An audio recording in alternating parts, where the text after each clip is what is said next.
What's up, face fam? Welcome back to my channel. If you're new here, welcome to my channel. How you doing? How you been? Oh my god, I just lost my thought. Shorty says she like my teeth, okay, forever, ever. You would never tell a lie. In today's video, I'm just gonna show you guys how you can make your own bonnets. And this is actually something I want to do for a long time because bonnets never fit my head the right way. Like, they either too loose on my head and not enough space for my hair, or too much space for my hair and too tight on my head. So yeah, I've been wanting to make my own for a while now, and I finally got around to it. And I wanted to show you guys how I did that. So if that's something that you're interested in seeing, just keep on watching. What up, my boys? It's voiceover time. So here is my fabric. What you want to do is fold it once and then fold it in half again. That way you have 4 different sections, and then you just want to go ahead and make sure that you can make a complete fourth of a circle. And for mine, I did like 15 inches, I think. So I just measured out 15 inches on each side, and then I took a marker, I wrapped a string around it, I put my thumb on the corner, and then I just drew my 4th circle on the fabric like this. Okay, so after that, you're just gonna pin the inside of the circle to make sure that the fabric does not move, like this. And then you're going to cut out the 1/4 of a circle.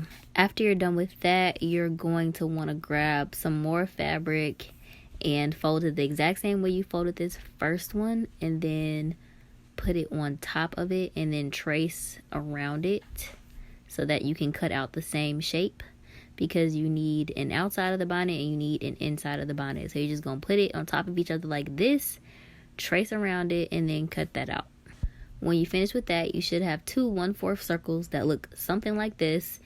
You're going to want to take the pins out and then put them together, right sides kissing, which in this case just means the 2 satin sides are touching each other. Don't do what I did. I put them the wrong way, and then I had to unpin it after I pinned everything.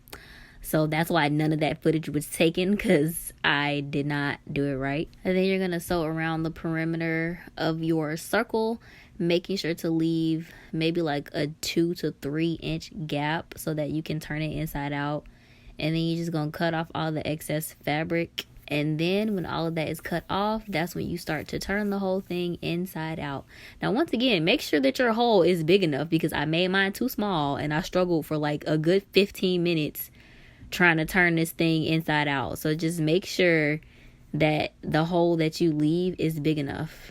Once you have it turned inside out, a way to make the process move a little bit smoother is to just iron the edges.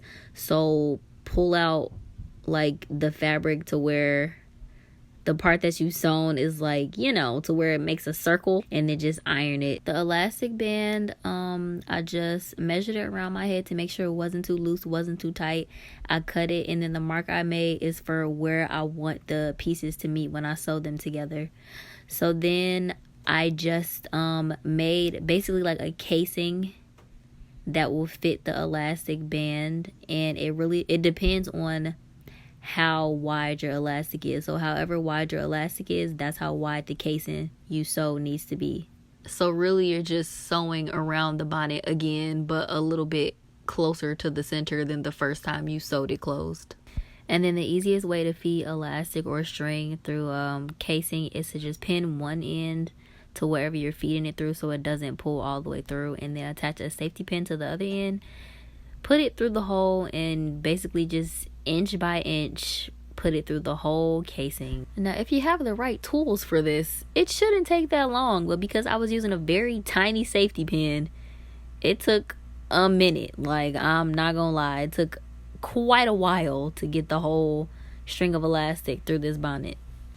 When you finally finish, you're going to want to put the 2 ends of elastic together and sew them to each other using a zigzag stitch, going back and forth a few times, and it should look something like this when you finish. And then for the little space that you left open, you're just going to use a straight stitch and sew it right across. and that should be good enough for it to stay. And after that, your bonnet is complete. You might want to move the fabric around the elastic a little bit just to make it more even, but this is what it looks like. Alright guys, that's it for this video. Thanks for watching this video. This is my bonnet. This is how big it is. Just as a reference, it does fit all of my faux locks in here. So this is just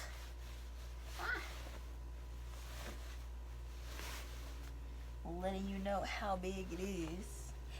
That's what she said. But yeah, this is just letting you know how big it is. It fits them all in there. They're nice and snug. It's not going nowhere. And I actually did sleep in it last night, and just now when I woke up from my nap, and it's pretty comfortable to sleep in, so I don't got no complaints.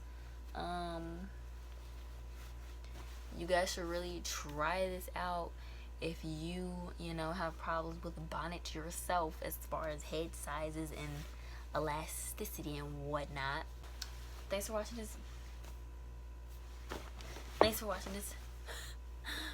video. If you like this video, don't forget to, oh, my eyebrows look gross. Don't forget to like, comment, and subscribe, and I will see you guys in my next video. Peace. I'm a buff baby, but I dance like a man. She a nice lady and she shaking her yams. Spent the whole summer trapping out the sedan. Marching with the bands cause I think that I can.